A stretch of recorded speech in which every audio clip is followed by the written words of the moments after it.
We're not going to go through any? Okay. Cody, if you spend any time with us, you know that this never gets out of our blood. Oh, yeah, like I was serious about that. I know well better than that. Wait, do I have time to get a beer? Yeah. No. There's always time to get a beer. Run, Ryan, run! Wow! You should always get a beer. Wow.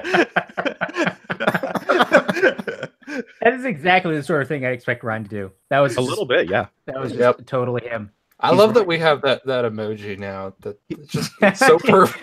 I'm very very happy. You have no idea how much more perfect it is after meeting him. He's running. He's running to get the space. I spent probably 5 minutes trying to get like a clear picture of him with the Galaxy S9 in that dim room because the Galaxy S9 is kind of shitty with the shutter speed. But when I finally got it, it was so good. It was. Okay, I'm gonna add the Nexus player thing to the key section. Imperial donut break. Imperial donut break. Have you had that yet? No, I'm really curious. Yeah. You're really into Evil Twin, aren't you, Ryan? I love Evil Twin. Oh my god, they're good. Where's Evil Twin from? I don't even know. New York? No, Evil Twin is from South Denmark? Carolina. Oh wait, An Omnipolo. You're thinking that's from Denmark? no, Evil Twin Brewing, Denmark. So they actually partner with a bunch of different breweries to actually brew the beer. So yeah, the breweries, their beers all have different like brewed. Oh, you're right. You're right. Because they're associated with Omnipolo, right? Yeah, I think so. They have so many beers. I'm looking at their website. Like it goes on and on and on and on and on. They're incredible. They're excellent. Everything they've done through Dorchester Brewing Company in Boston has been fantastic. And it seems like Imperial Stouts are really their thing. Well, that's their holiday thing. They go very heavily into seasonals. They'll change. They have one called Biscotti Break. Oh, I want it. The almond biscotti break is very good. Yeah.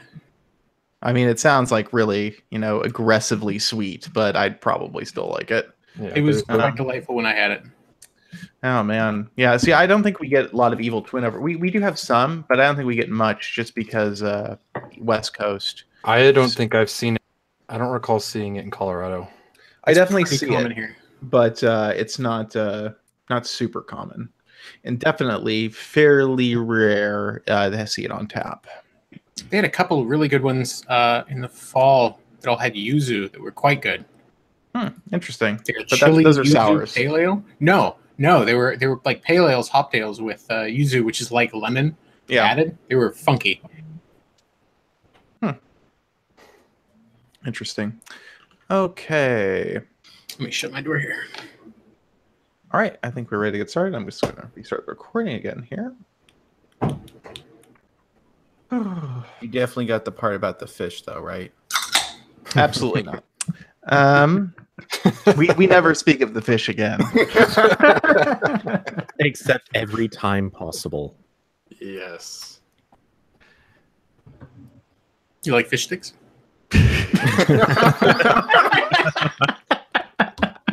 Did. Well, welcome to the Android Please podcast. I'm your host, David Reddick. I'm Ryan Whitwam. I'm Cody Toombs. I'm Jordan Palmer. I'm Corbin Davenport. And you know what? I do like a good fish stick, okay? Of course you do, David. Of course you do. I'm Ryan Hager, and I like fish sticks. Oh, God. Wow.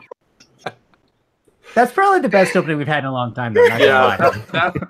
So speaking of fish sticks, let's talk about the OnePlus 6. Wow. It's gonna have a notch. Straight in, aren't we? It's gonna have a big, ugly notch. It's gonna be fine. I'm not worried about it. It's gonna be a big, ugly notch with a chin, and it makes no sense. The chin is what bothers me more than the notch. So the story basically is that Oppo has announced the R15, and Vivo also announced the View 9 right after that. Both of which basically say it's going to be the OnePlus 6 because Vivo and Oppo are both owned by BBK, which also owns OnePlus, even though OnePlus will never say that. And so they all share the same reference design. The last few years has been a very clear association between the Oppo phone and then the OnePlus phone. The R11 was the OnePlus 5. The R11S was the 5T. And this R15 will be the OnePlus 6. It will look almost exactly like this. It'll have a different shape for the fingerprint sensor probably, and it will have OnePlus branding, and that'll be it. And so for those of you not familiar with Oppo and the not sister company, but also company, Vivo, they're very, very popular in China. Vivo, I believe, is actually now the number 3 smartphone manufacturer on Earth. They were for a little while there. Oppo is usually number 4. So Vivo sells usually fairly inexpensive phones, and they sell a bunch of them in China. I believe they also operate in Eastern Europe and the Middle East and Africa. But basically, Vivo is owned by BBK, which owns Oppo, and Oppo is, I would say, Oppo seems to be kind of the master brain of the larger smartphone operation, where Oppo develops kind of the underlying basics, and then Vivo and OnePlus get to share in that kind of intellectual property kind of stuff. So yeah, the R15, it's probably how the OnePlus 6 is going to look. So OnePlus will probably customize probably have different cameras, probably customize location of them, maybe change the location of the fingerprint scanner a little bit. Like the chassis will look different. OnePlus, the phones do look similar to the similar Oppo phone that is released that year, but they're not like carbon copies. Yeah, they're just it's not like the same piece of hardware with different software on it. But yeah. I mean, stuff like the screen will be the same. I'm sure that they, are buying those in volume. Yeah, and it's still got a sort of 1080p panel. Obviously, it's a higher it's 2280 by 1080. Like 19.5 by 9 which I personally am totally fine with 1080 on phones. I'm in no rush to get 1440p, but I know some people are annoyed that OnePlus has never gone past that. I think it's fine. I think at their price point, it's fine. Yeah, I definitely I think at that price, it's fine. So the notch on this phone, it's sort of it's an iPhone 10 style notch. So it's sort of like like a sort of rectangular, but it is narrower than the iPhone 10 because obviously there are fewer sensors to stick in there. It's basically just the earpiece and the front-facing camera and a light sensor, I assume. Yeah. So I would guess that we'll see still the fingerprint sensor on the back, as on the Oppo phone here, and on the camera. Like I really kind of wonder. OnePlus seems to want to reinvent the camera with every generation of phone they make. So doesn't seem like they want to put forward the effort to actually produce software required to reinvent the camera, though. OnePlus always talks a big game on camera, and inevitably the camera's not that great. I think the 5T was a step backward because whatever the low light camera thing, it just really didn't make a difference. I would rather have a zoom lens. Yeah, it's still got basic problems in the binaries. Like if you look at raw output, there's this regular dot pattern that's been there since it came out, and they won't fix it. Yeah. It is interesting how this phone has a Snapdragon 660. It'd be well, that's a big chip in Asia. They use that in a lot of phones. You don't see that so much over here. Yeah, Oppo is definitely heavily targeting based on price point. So let me look at I'm not sure what the chip is in the equivalent Vivo phone, but the Vivo View 10, is that what it is? Vivo, no. God, it would be interesting if OnePlus tried to make another sort of cheaper budget phone, like the X. Was that budget, or was just that was budget. It was OnePlus One specs in that tinier or that. So smaller. Actually, so the Vivo phone is even further down market. It's a Snapdragon 626, so pretty slow chip with a 6.3 inch display. So yeah, they're all based on the same, reference design. At the end of the day, they just use different components essentially. So one thing about this phone, we mentioned earlier, it has a chin in addition to having the notch. Yes, which is a thing that we've seen in a couple of phones that have been announced with notches since the iPhone 10 came out. And my understanding, correct me if I'm wrong, is that that's because they're not bending the display back at the bottom to put the drivers behind it, like they do on the iPhone 10. Yeah. So you have a little bit of space at the bottom because that's where there are components. I imagine it's very expensive to get panels like that. Well, they should all be like that. Almost all. I haven't heard of an LED produced or an OLED display produced in a long time that wasn't plastic right, substrate. But I mean, oh no, I'm sure that you could they're all like the same panels. Like you could do that, but I think the engineering to do that is probably. I'm guessing your yields are also substantially worse when you do that. That's possible. Yeah. I wouldn't be surprised. Yeah, but I mean, as far as I'm concerned, like I think that's a necessity. If you're going to do a notch and then you're going to have an asymmetric design like that, it just really rubs me the wrong way. I agree. No chins with my notches, please. So I think that probably the OnePlus 6, maybe that is the design choice that they will make that Oppo and Vivo didn't, and they will try to do the curved look to the OLED. But I mean, based on what we've seen so far, there have been leaked images of what alleges to be the phone, and I think it does have a little chin on the bottom. So yeah, that's not the best. At least it's an OLED, I suppose. Mm-hmm. Yeah. Well, I mean, OnePlus has been doing OLEDs for a couple of years now. I don't think they go back to LCD. I think the big question is how much price creep OnePlus thinks the notch display and Snapdragon 845, which presumably it will have, are going to be worth. Boy, I hope none, but they probably will creep up a little. I saw a couple of pages. $600.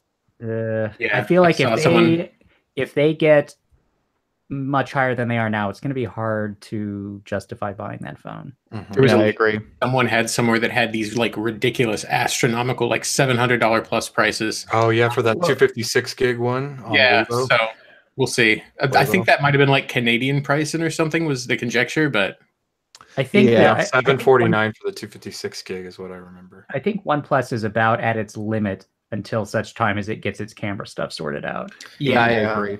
At this point, going much above 500 is pretty dangerous for them, especially without a financing option. U.S. consumers are going to get turned off. And also, they did leak everybody's credit card numbers last time they sold a phone. Whoops. So never settle, guys. Yeah, that was pretty bad. So I think that I'm hoping, there's not going to be much price creep there. I think with Snapdragon 845 and the notch display, the notch display is almost certainly more expensive than a non-notched one. I'm sure Samsung is happily charging a premium for OLED panels that are notched. So I have to think the price is going to go up. I would think $529, maybe $549.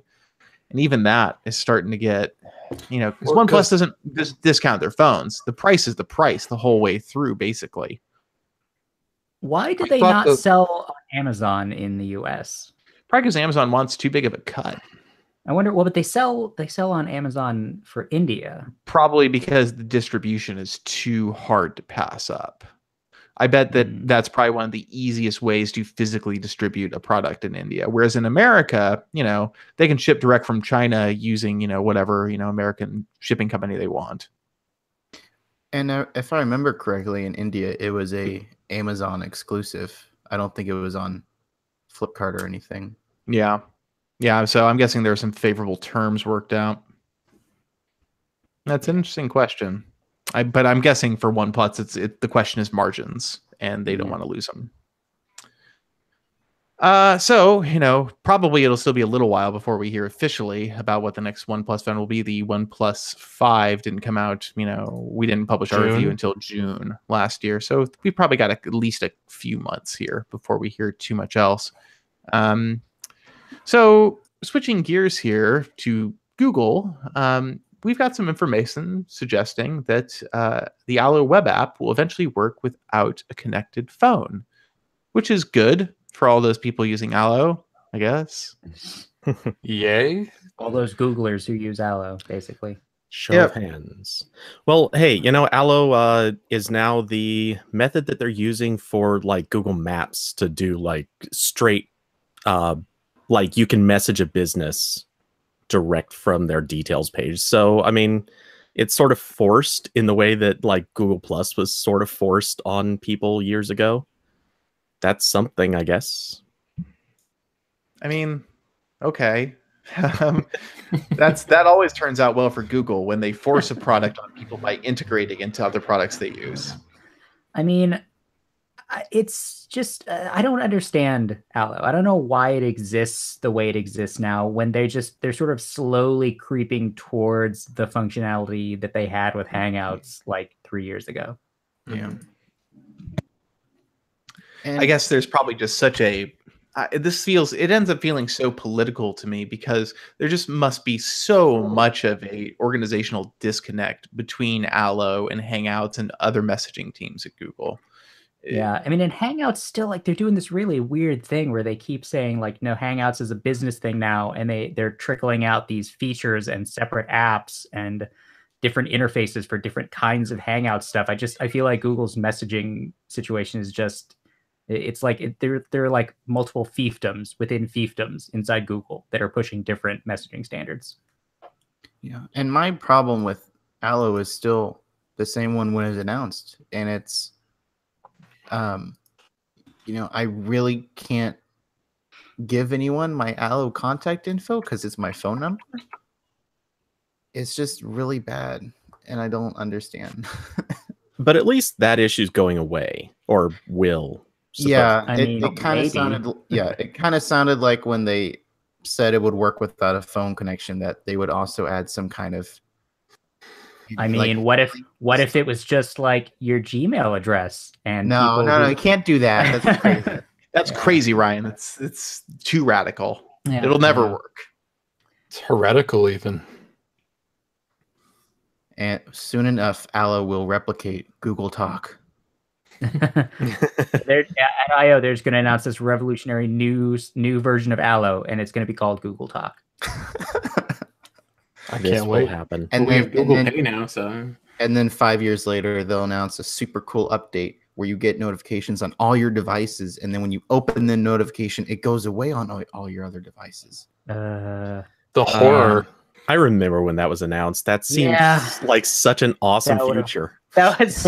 I remember being really excited about that too, and then Oh, that was what at I want to say Android 4.3, somewhere around then. Alas, then it was leaked before that, if I remember correctly, because I remember MKBHD made a video about it where he was hyping it up. I was like, oh, this is gonna be so cool. Oh, it was Project Babel. Oh yes, yeah, because it was named after the fish from Hitchhiker's Guide. No, Corbin, it was named after the Tower of Babel. But I don't think we need to get into that on this show. Oh, I totally had a brain fart. Never mind me. Babel is part of Hitchhiker's Guide to the Galaxy. Yeah. But yeah. So, well, to be fair, that is where their reference came from. So, I mean, it was named after that. Just it's transitive. Yeah. So, shifting gears to Android Wear, which is that's not a thing. That's not a thing anymore. That I don't think about ever. Essentially, no one does. It's not even called Android Wear anymore. It's called Wear OS, which is meant to signify something. Apparently, and that's Wear WEAR, not where is in. It's that too. Where in the world is Carmen Sandiego? Yeah, that's how I feel about it sometimes. So in Google's announcement for this, they said kind of a weird thing that I have trouble believing. They said I think a third of new Wear OS activations. They said they were paying attention to Android Wear. I know. That was. They said that a third of new Android Wear / Wear OS activations were on iPhones, and that seems like a lot. Well, I think that when we're talking numbers in the thousands, especially when all the new Android Wear watches are from these fashion brands. But who are these iPhone users who want a smartwatch and aren't just buying an Apple Watch? People who don't know they're buying a Wear device because they're buying something from a designer. Yeah. Or people that don't know any better. I think that's also. I think a lot of the explanation really just comes down to a lot of the people on Android who wanted to get a Wear watch, they already got it before 2017. Like they jumped in the earlier years, so of course they weren't new people at that point.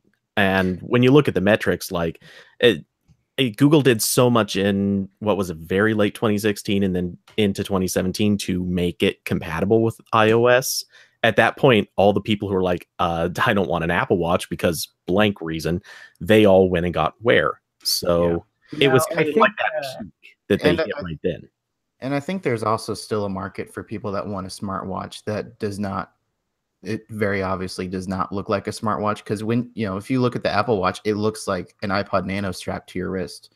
But Fossil's pumping out watches that, I mean, honestly, if you don't look too close, they still look like classic timepieces. Yeah, but I mean, I think that the Apple Watch has sort of reached a point where people want a thing that looks like the Apple Watch.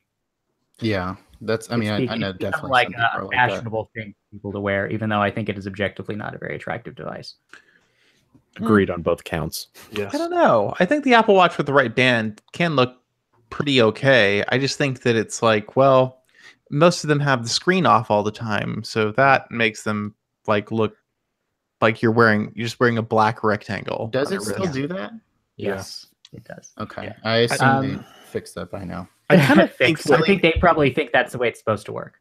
I kind of think at this point, it's not so much that it looks better. It's just people have finally come around to the point of saying, you know what? Enough people are wearing them. Screw it. It's forgiven now. Like, it's allowed.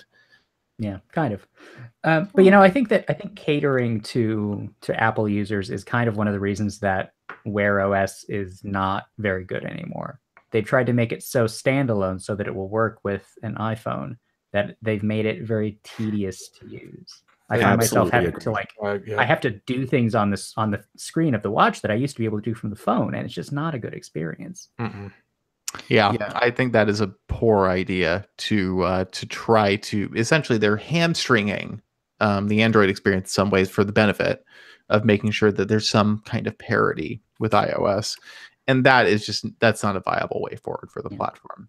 Apple is always going to own wearables on iOS. There's just no way around that. Google doesn't have any chance of big traction there. I mean, I hope that this, I don't know, name change at least indicates that somebody at Google is paying attention to the platform and they intend to do something with it, because the way it's going now, it's not looking good. Yeah, it is not. And I kind of hope that this rebranding would sort of fix some of the confusion around system updates, but they have not done that. Oh, that's gotten worse. Yeah, it's so confusing. I've written a couple posts about like the Wear OS. Okay, so just so everyone watching knows how this works, Android Wear Wear OS. Wear OS runs on, it's based on Android. So you have the Android system. It's either, you know, Lollipop or Marshmallow or Nougat or Oreo. And then on top of that, you have this little Wear OS layer that's updated through the Play Store. And that's most of the UI you see.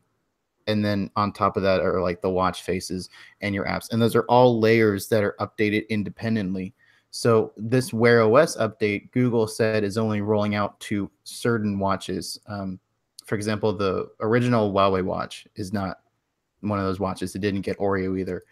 But because the app layer is still updated through the Play Store, that's still got the rebranding. So I saw people on the Android Wear subreddit saying, oh, look, I got Wear OS. Look, it's on there. It says I have Wear OS. It's not Wear OS. It's just the rebranding, and it's so confusing.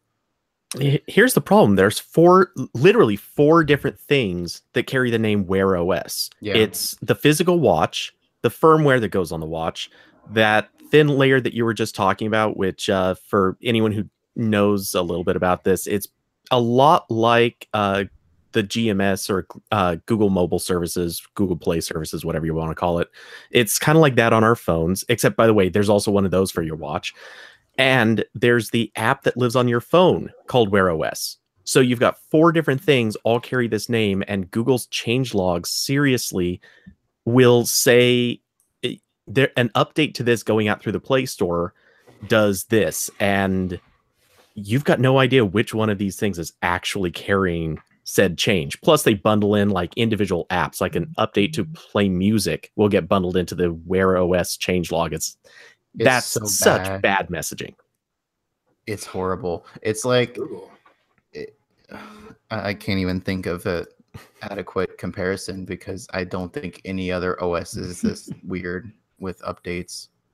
Even Windows 10, at least Windows 10 has like full updates every 6 months. This is Yeah, I actually can't think of anything. I'm even racking my brain for like BlackBerry examples or Windows Phone when it was like Windows Phone 7 days, and those are horrible.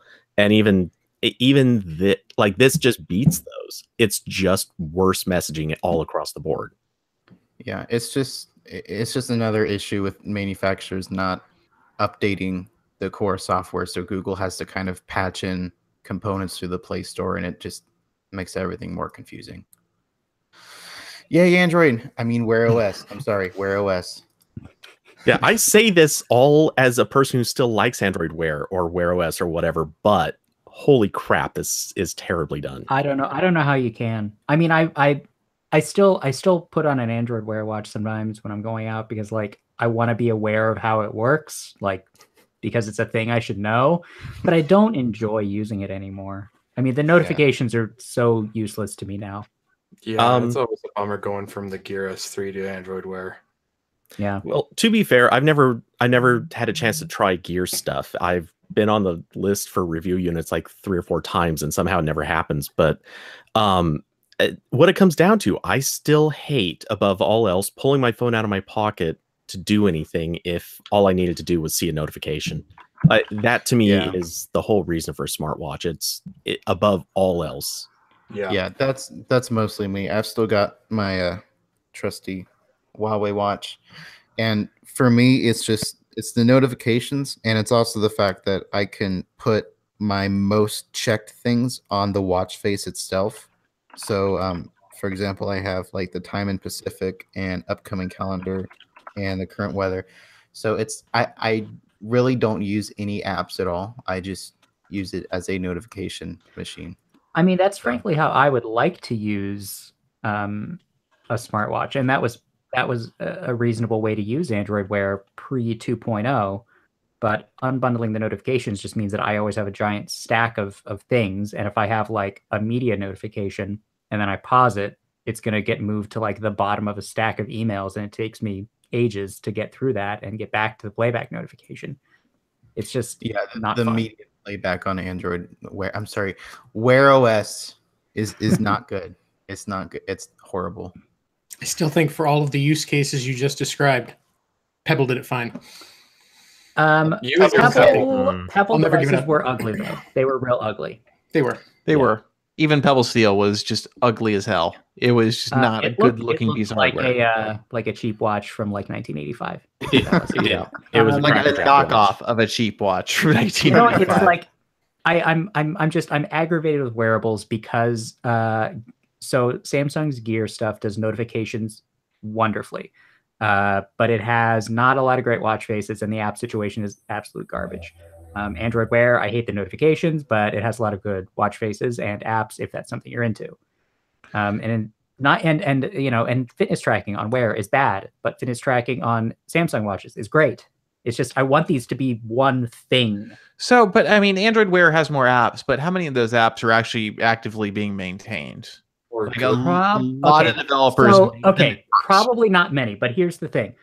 The Gear watches have basically 0 apps. Like one of the top apps in the Gear store is some horrible web frame Google Maps thing. It's like in the top 10 consistently, and it's awful. It's depressing. There's Spotify and really not much else. Yeah, I know. It's like the one. It's Pacer, Watchmaker. It's like the stuff that Samsung has partnered with developers to make. Yeah. But like, even like, I mean, something like Nest. Like I use the Nest app on an Android Wear watch. Wear OS watch. If I'm wearing one. But like even stuff like that just doesn't exist on Samsung watches.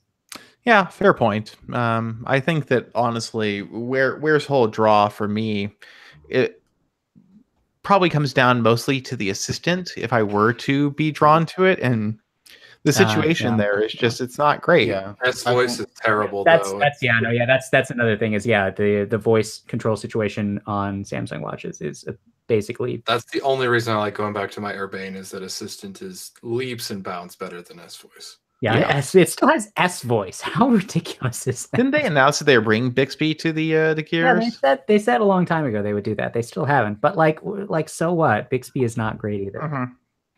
Totally agree. So I don't know. I just think that Android Wear or Wear OS has never made the compelling normal person use case. Oh, definitely. It's never been there. It has not been anywhere close to a thing that I would tell like my parents to buy. Yeah. And I think the Apple Watch is still mostly, even though the Apple Watch is probably by far the best-selling smartwatch on the planet, it's mostly a novelty and it's mostly for Apple fans. It's mostly for people who want it because it's cool to want it. Yeah, it is for people who have a couple $100s of disposable income. Yeah, or a few hundred, really, realistically, because you want a nice band and not the crappy silicone one. Honestly, I cannot remember the last time I saw an Apple Watch where somebody's using the standard silicone band with it. Everybody buys around here. Nobody buys the other bands. Like at Target, never sold, except every now and again, new bands. And the ones you saw walking around were the default ones. They have an Hermes too. Yeah, they have lots of nice bands, and I think that goes to show how the Apple Watch is at the end of the day mostly about being a status symbol, and Apple has successfully marketed it that way. Whereas Android Wear watches or Wear OS watches, I'm going to say Android Wear for like the next 6 months, have never been able to have that cachet, even with brand partnerships like Tag Heuer. Like it's God, you know what though, like. You charge $1,500 for a watch, and nobody's going to care. No matter how you want to market it, people are going to be like, "Oh, $1,500 smartwatch." No, but thanks. I still want my Pixel watch and my OnePlus watch. Yeah, where's my Pixel watch? Google OnePlus watch. OnePlus watch. Yeah, that would be interesting. Remember that was a rumor years ago. They were talking about. Yeah, that's when people thought wearables were going to be a big thing. Yeah, and then they weren't. But you know what? As soon as there's a Pixel watch, I will believe that Google cares about Wear OS. Until then, do you really want a Pixel watch? I mean, look at how they've handled hardware problems on the Pixel. Imagine a wearable. But the Pixel is still like the best Android phone you can get. I think. That's true. Yeah. And to be fair, wearables are, in terms of hardware, maybe a bit easier. Yeah, there are lower requirements. I mean, they're using a processor from like 4 years ago. That's the thing is, like, Google is not blameless, but they share some of the blame with Qualcomm, which has failed to produce a good wearable chip. I mean, the Snapdragon 2100 is based on an ancient manufacturing process. Isn't Intel working on a mobile, like a wearables? Intel, yeah, the one that just announced uses an Intel chip. But it's the same chip that I think it's always used. It's the same one that it had for a couple of years. I don't think Intel is actively working on. I think that is definitely a major problem for Wear OS. Whereas the Gear S3, uses a much more modern processor that Samsung has developed. It's an Exynos chip. And I think that Apple Apple has a huge advantage because obviously they make the processor for the Apple Watch. So, and I think that's definitely a big, that is a major hamstring for Android Wear or Wear OS. God damn it.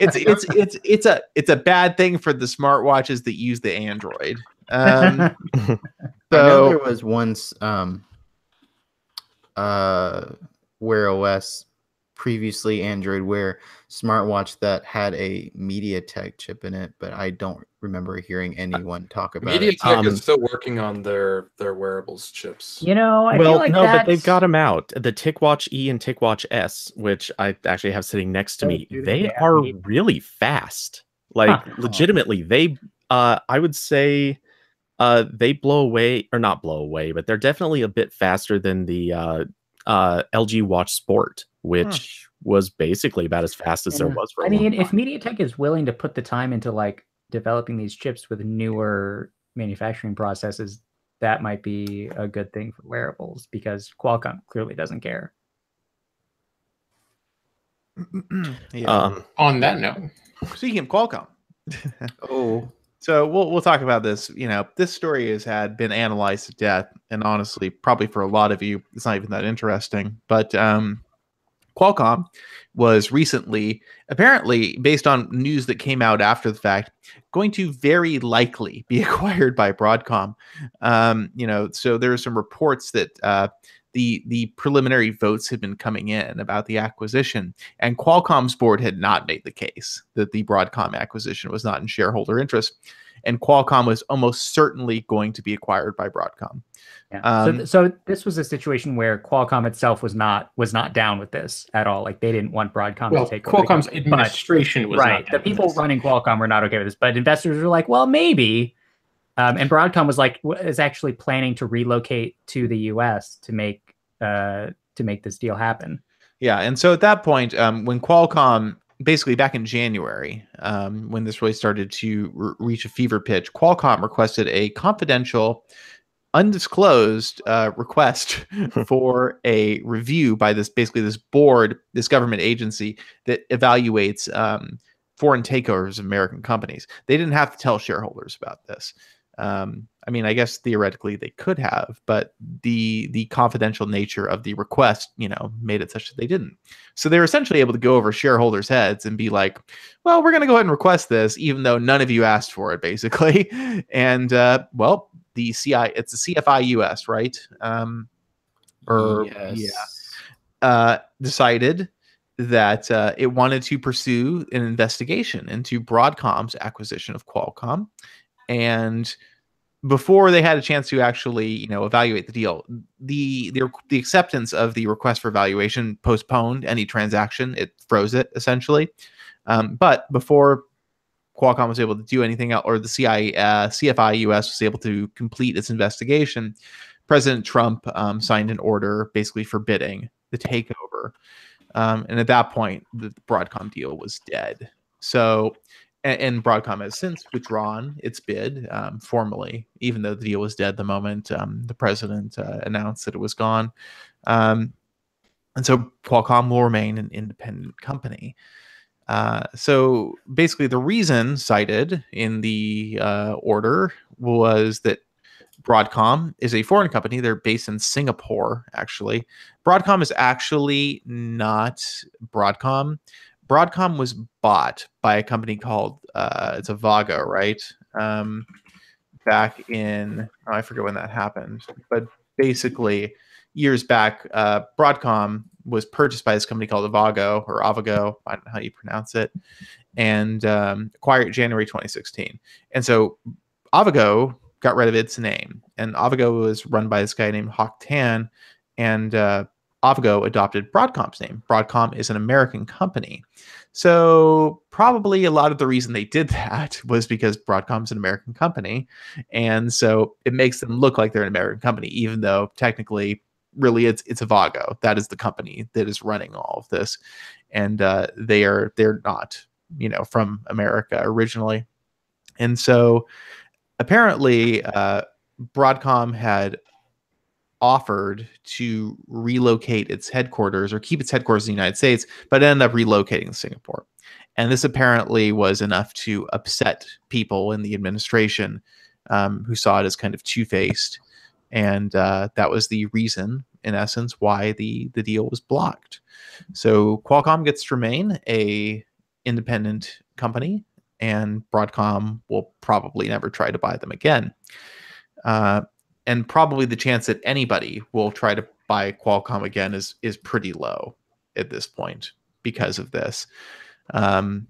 There's also kind of a peripheral issue of how this affects Qualcomm's current efforts to acquire NXP, which is a Dutch company who makes chips. And that's not going too well for them currently. And surrounding all of that was the threat that Intel might buy the whole lot once it was all done. Yeah, I think the idea that Intel would buy Qualcomm I think that's pretty unlikely. Yeah.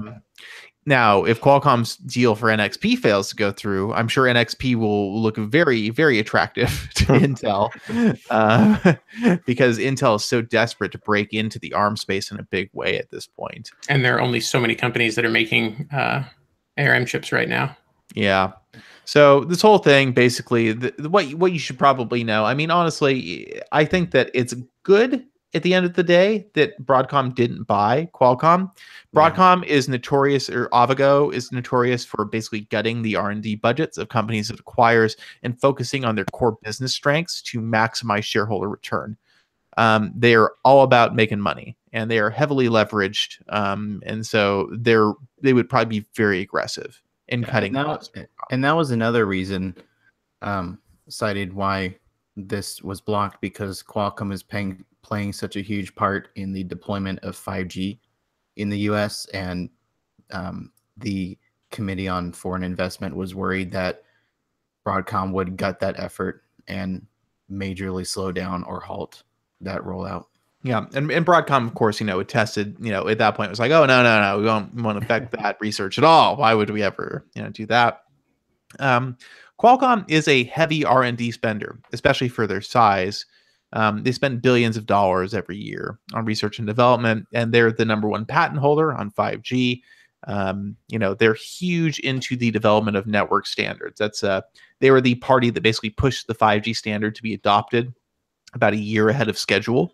They pushed the 3GPP to move their schedule ahead, and that's for Qualcomm's business interests. They want to be the party that gets to push on these things, so they get to decide what 5G is.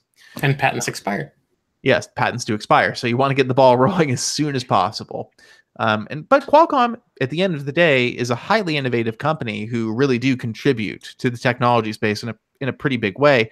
They have their problems, but I think Broadcom acquiring them probably would have been bad for everybody at the end of the day. Yep. So business news. I think we can end business time. Business is over. Back to geek stuff. Yeah. Let's talk about geeky things. So Google's got a new OLED display for VR headsets, and the DPI on it is absolutely bonkers. And it's allegedly an LG-made panel, so LG's probably getting better at making OLED panels. I mean, that they can make it a higher resolution. I don't know. That means it's better. Well, you can tell the angle shift when it's right in front of your face. That's what I was saying. It has more of the megapixels.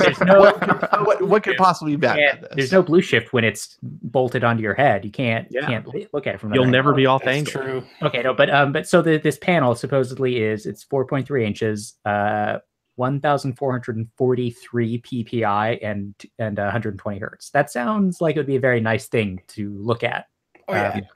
So just for comparison, the article we posted says that the Google panel is 5,500 pixels by 3,000 pixels, whereas the recently announced HTC Vive Pro, which is already a good bit above standard VR headsets, is only 2,880 by 1,600. But that's per eye, isn't it? Yeah. I believe so. Yeah. Yeah, because the Vive has separate screens for each eye, but this is like one panel. This is more like the kind of panel you would expect like from a smartphone, but it's that's true. Even so, it's like twice as dense. Yeah, I mean it's crazy. And I'd be interested. Was it Vive that was working on a independent Daydream headset? Yes. Yeah, I think that became the Focus that they released in China, and they're just about to release elsewhere. Right. Wasn't there another company making one? I feel like something else was announced at Lenovo, and I thought maybe HP. There were three. I think Lenovo. I think that sounds familiar, but look, none of that has happened yet. So So this display, my big question is, how many NVIDIA 1080 Ti's do I need to effectively render? My PC is already crying trying to run. Well, what with the price of video cards thanks to crypto, it'll only cost you $3,000 to power this headset. So great, I'm so excited by that. In graphics alone, yeah. And it will double as a room heater. No, my water cool it, David. Water cool. My AMD PC already does that, David. I'm ahead of the curve. So, speaking of other technologies, I've got no segue here. Google's going to buy Lytro. Yeah, you might recall Lytro as that company that made like fancy looking cameras that nobody. And honestly, they're buying them for chump change, which probably says Lytro is not in the best position. Okay, so they've been on Lytro for years. You can pick them up for like 20 or 30. Sorry. So look, Lytro is famous for making that camera that looked like a kaleidoscope. It's like a squarish tube. And the whole idea was that you would take a picture and then you could change the focus later because it captures, whatever what do they call it? Like a light field, a light field image. And then they released like a DSLR version of it, and nobody bought that either. This company has taken in like 200 million in venture funding over the years, and Google will reportedly buy them for 40 million. I feel like this is patents. Yeah, definitely. I'm sure Lytro has some great patents. Yeah, no, Lytro, like, you know what, they gave up on the consumer thing, and just recently they started pushing this like professional like VR capture thing. So like you would use light field technology to capture a light field image that you could then basically process into 3D that would be like adaptive and would work better for a VR headset. That's probably what Google would like. That thing right there. That's what they want. They don't want to make a light field camera. Yeah, I bet that they're also, and going along with that, I'm sure there's some degree of like acqui-hire going on here. They want the engineers. They probably don't give a crap about any of the existing products. That's probably right. Yeah, maybe. I mean, at this point, Lytro has been so kind of like on a weird trajectory. I wonder how many like really great engineers are left. I'm sure there are some, but like 40 million for talent that's a little, yeah. So I would guess probably patents, and then to a degree, yeah, like Cody said, you know, staff is probably a concern there. I'm guessing this is a steal of a deal for this company. You know what Google's making with this? Oh shoot, what was that? Oh, Google. They're making the Google Clip 2.0. Google Clips 2.0. Oh, yeah. That's a real. Actually, that's not the craziest possibility. They're going to keep the same weird shape, but it will take pictures automatically, and it will be $500. It occurs to me they'll still be gifts. They'll still just be gifts, though. Oh yeah. Oh yeah. There might actually be one other explanation for why it's so cheap. And I don't know, I haven't looked into this at all, but how much does Lytro owe? If they've got a crap load of debt, I'm sure they've got some creditors. That's a big part of why a price might be low, because Google might be acquiring the debts like with the company and paying that off separately. Could be. Certainly, yeah, and I'm sure if we'll, you know, in Google's next quarterly report, we'll see if there's any write downs going on. You know, Lytro's been selling their craptastic cameras on Woot for like $20 for like 5 years. Yeah, so yeah, that seems probable as well. Also on the camera front, Google open sourced its image recognition AI model, which is interesting. So it's called the semantic image segmentation process. So basically it assigns different names, different objects in a photo or video. So it can, you know, identify, you know, like a dog versus a cat or a marmot. So I'm not clear exactly how much this relates to the totality of Google's AI image recognition. Or it's not just the image recognition; it's also how portrait mode on the Pixel 2 works. It recognizes people from non-people in the photos and applies the mask to the non-people. Gotcha. So, I mean, that's kind of cool. I feel like probably Google's keeping most actually cool image AI things, like how it recognizes what dog it is, to itself. Yeah. Guessing they're not giving up the secret on the St. Bernard algorithm. Although, honestly, that seems to be pretty hit or miss at this point, based on Google Lens, like trying to identify types of dog. Doesn't seem to work very well. Android P. So I can talk about this. Android P. We've talked about it extensively, but we have two news stories related to that. First of which, apps built for Android 4.1 and earlier. Right now, they do work on Android P, but you get a warning if you launch one saying this might not work. And Google has documentation suggesting that, you know, as of final P, they may not work at all. Right. So when you look at the developer documentation for this API call, which is called Min Supported Target SDK, right in the documentation, it says, this represents the current lowest supported value of an app target SDK. Applications targeting lower values will fail to install and run. So it sounds like at some point, older apps will just be blocked entirely from running. Obviously, like David said, right now it doesn't do that. And I don't believe we received a response. We reached out to Google. I don't remember them responding, saying definitively one way or the other. But there is a new value in the Android build.prop file, which kind of defines the lowest version. So this can change. Maybe custom ROMs will change it. Well, custom ROMs probably will change it. I don't know if it's something OEMs will fiddle with. For now, the minimum app API level is for Android 4.2.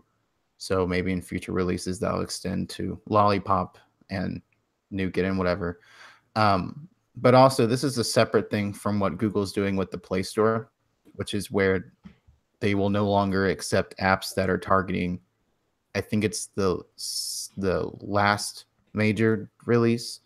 So like when this goes into effect in later this year, like developers will have to target Oreo and above for their apps, I think. So yes, it's specifically as far as the Play Store thing, you have to target either the current version or the last version, if I remember reading it right.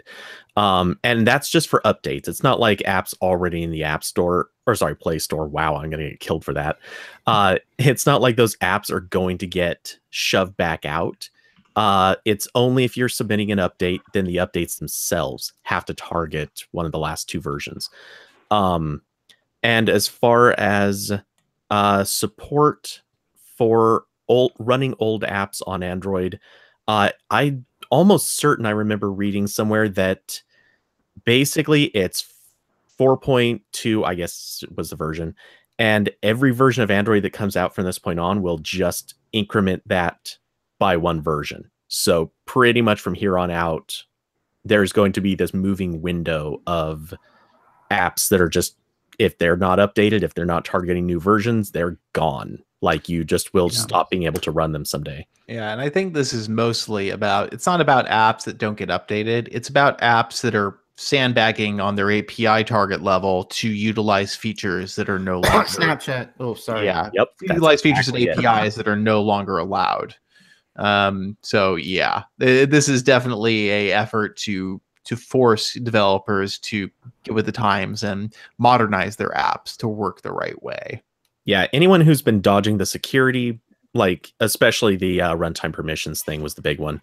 But if you're dodging any security protections, if you're dodging like power saving stuff, because there's a lot of forgiveness that was given to apps that don't respectfully manage their power. That's what this is mostly about. Yeah. Though I think there's also some degree of like sort of bad Apple developers, so to speak, that they put something out in the Play Store and just don't touch it for 2-3 years, or they very rarely touch it, and they keep making money on it, and it kind of becomes a garbage app just because it never gets that support. I think there's a lot of sort of forcing that hand, and because Apple does this exact same thing, and it's working pretty well for them. Yeah, Apple does it a lot more extreme. They very regularly clear out the whole app store. Like, if you don't, they recently cleared it out of apps that were stuck on 32-bit. So that's a ton of old apps out of the Play Store. I think, they're, I can't remember what the other drops they've done. I know when a new iPhone comes out that has a new screen size, they'll be like, okay, all apps submitted after this comes out have to support the new phone. Yeah, Apple won't accept apps now that don't target the iPhone X notch. Like they're done with that. So I think this comes down to Google always having been afraid to do this, not for technical reasons, but because they think it would give Apple an advantage, because it's going to push developers to develop more for iPhone. And if they feel they're being mistreated on Android, where they may not put as much effort in the first place, they're just kind of give up. And I think Google at this point needs to accept that it has the clout and that Android has the footprint that it can start making these harsher rules. It's going to get complaints from partners. It's going to get complaints from carriers. It's going to get complaints from users that certain apps no longer work or that they're making things burdensome. I think Google, by this time, it's time for this to happen. Yeah, like what are you going to do? Use Windows Phone?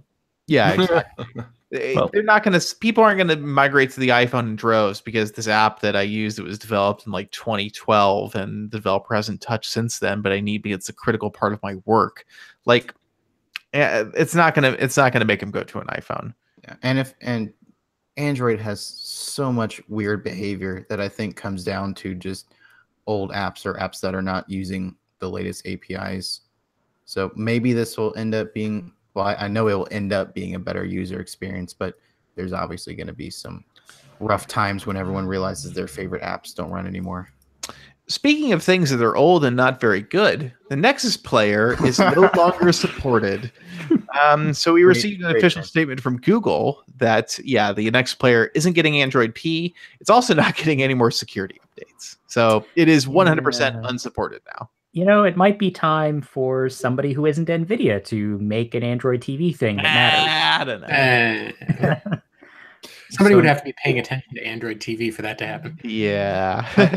I think it is interesting how with Android P, there was no longer a dev platform for TV, and there is no longer a dev platform for tablets. So it is very clear that Google does not care about either of those things. Surprise, surprise. Sorry, Yeah, I don't Google- know how to help with that yet, but I'm trying to learn. What's happening? That was my Google Home. I want to be an Android TV when I grow up. I'm sorry, Google Home. Realistically, you could only ever be a Chromecast, which is better anyway. Yeah, this is true. This is very true. Yeah, I honestly, so Google's suggestion for developers for now is to use the emulator, which is okay, because obviously the NVIDIA Shield still doesn't have Oreo. NVIDIA is pretty slow about giving OS updates, and honestly, the fact that they've continued this long is somewhat impressive. Like, well, and they said that they're holding off on the. No, go ahead. I think Jordan froze. Oh, okay. I thought I just ran over him. But at any rate, I guess NVIDIA is just very invested in the Shield because they really want people to pay them to stream games. Yeah, I think so at this point. They're just hoping that someday there's going to be a revenue stream there that I don't think it's going to really happen. Yeah, but the Shield is like a great thing. Like it does a lot of cool stuff. I think it's a good value if you want like a capable set-top box. But for most people, they just want a Chromecast. Yeah, I just think that so for me, my guess at this point is Android TV is not about set-top boxes. At least it's not about something you would buy in a store. That's a set-top box. It's about embedded TV and cable boxes now. Google should make a TV. That's honestly, that's where I'm at too. And I think I was actually thinking about this today. I was walking home, and I thought, honestly, the only thing that would attract me to Android TV as a platform is if it was married to a innovative and interesting piece of TV hardware where Google is trying to solve problems with the TV experience, which are numerous. I feel like this is a thing that Google could reasonably do. This doesn't sound outlandish to me. It doesn't to me either. I think that, TV I/O sucks. There are ways you could simplify things. There are things that Google could do to integrate things very well with their phone, I think, that, would make it easier. They could be much more ambitious with the interface too, by having full control over every aspect of the hardware of the television. I think there is, maybe some space there for Google to do something. I highly doubt Google's going to make a TV. Oh yeah, I don't see that in at any all. foreseeable future. I mean, I don't know that I necessarily see a good like a Google made TV even being that appealing. At least it wouldn't be to me. A big part of it is I'm still part of that crowd where like I have a smart TV and I kind of hate the smart part of it. I want that part gone. I just want a dumb HDMI switcher. Yeah, what keeps coming up is I want to be able to replace all of the things that feed into that screen. If I've got a smart TV, 9 times out of 10, the part I want to replace on the TV isn't the display, it's the so-called smarts. And otherwise that TV could last me for 8-9 years, whereas the so-called smart stuff, that's going to last like 3 tops, maybe 4 before you really get frustrated with it and hate it. So I absolutely don't want to see any integration there. I like the idea of having the set-top box, and I'm totally down for a set-top box that's replaceable, and that can handle the whole thing. I just want it to have that one single output that goes to the TV, and I want everything to feed into that set-top box. See, I think so. That's why I think making the TV can be a better call. I think that it just gives you more control, because the problem is TVs have to deal with all these legacy interfaces that suck. Like HDMI CEC is not a good standard. It's what we have, and so all the home theater receivers and stuff work with it. I think that you could realistically build a TV that really combines a lot of this functionality, especially in software, and makes hooking up accessories a lot simpler. I think it's very ambitious. I think it would take a lot of work, and I think it'd be pretty hard. That is what would make me want to think about, Google's TV efforts on the software side more seriously. I think that as things currently are, Roku, Amazon, Apple, they're doing as good and generally a better job than Google is. They've dominated the cable box for cord cutter space perfectly. Yeah, and I just think Android TV, the one you can choose, which is in Shield TV, let's be realistic, Xiaomi, the Mi Box is not a realistic choice. It's garbage. Suck. Google has had success with Chromecast and Chromecast Ultra. I think that Chromecast Ultra needs to come down in price at this point. I think we need to see it hit the $50 mark. But Android TVs just had no traction, and I think it's clear that Google understands that, and they're focusing on the cable operators and the TV integration, which is to say they're focusing on things that are going to have crappy hardware, that are going to slow down the experience, working with companies that have little intention of updating their devices, or if they do, little intention of optimizing the experience in an acceptable way, as Sony has shown. Their TVs get horrible after every major Android update. Like, they break, essentially. I had a friend of mine whose Android TV, after it got Nougat, was unusable. Like, the interface was just so slow and so unreliable that you just stopped using the Android TV portion and just used a dumb input with the Chromecast. That's not what we want. That's the opposite of how the smart TV should be. So it was actually the reverse for mine. Not by a lot, but it was already painfully slow and horrible when it was running Lollipop. They skipped Marshmallow entirely and jumped it straight to Nougat, and it's running still slow, still not the way it should, but at least it's better. So, but and I think the other thing to kind of recognize is that LG and Samsung own most of the market for nicer TVs, and they each have their own operating system already. LG bought WebOS. I mean, yeah, and Vizio has their own thing too. Vizio has TVs with Cast enabled on them, which I think is I think SmartCast is honestly that is the best of both worlds. Actually, Vizio updates its TVs fairly regularly, and they're not horrible. They're very simplistic, I would say, their smart TV interface generally, but it's not bad. And, having Cast built in is really what everybody wants, Your phone should be your TV's remote control, realistically. I agree. I know Cody. I still kind of want a physical remote. I like the physical remote. Yeah. I like having it as an option. I want to just be able to I want to be able to play, pause, and stop from a physical thing that I know isn't going to kill an app in the background.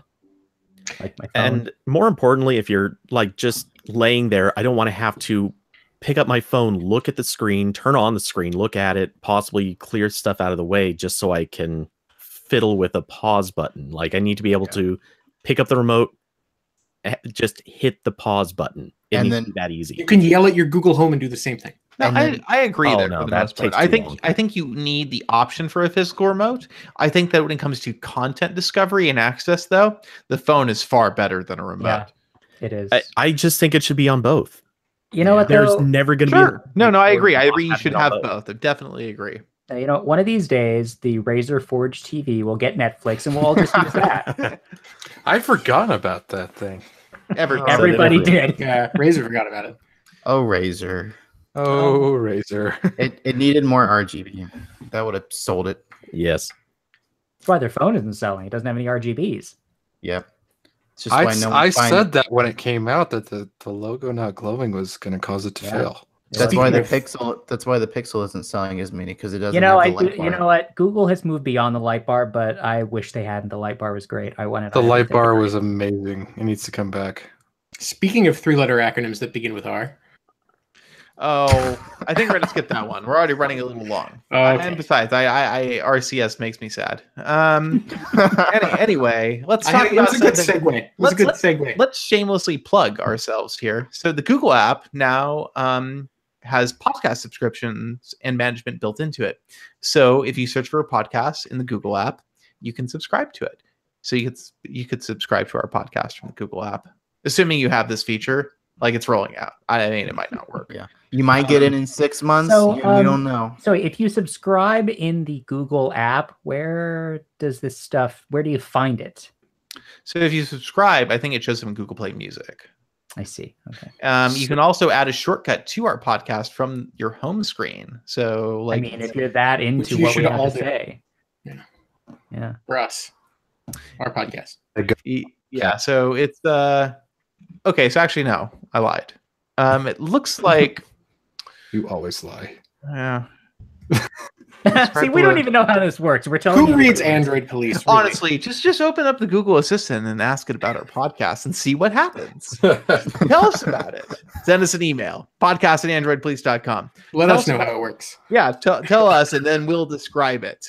That's what we do for a living. We'll paint a word picture. I'm pretty sure that it doesn't add it to play Android music. I Police think it just podcast. puts it into your Google Assistant settings. I have add to home screen, like when I still have the same thing. I don't. I've got it yet. I have it. So on my phone here, it says add to home screen, and yeah, that's the old version. That's you have to subscribe. Yeah, there's no subscribe yet. Okay, fine, never mind. David got excited. I added this poor David to the list. I'm sorry. Fine, whatever. Anyway, I think that about does it for us this week. And we will catch you all next time. Good night, everyone. I say this week, but like we're bi-weekly now. So like, you know, this week and next week. This week and next week. We're done. So. You're fibbing a lot. Yeah. On the record. Android P, the name will actually be Pants on Fire. I'm going to stop the broadcast now. Okay.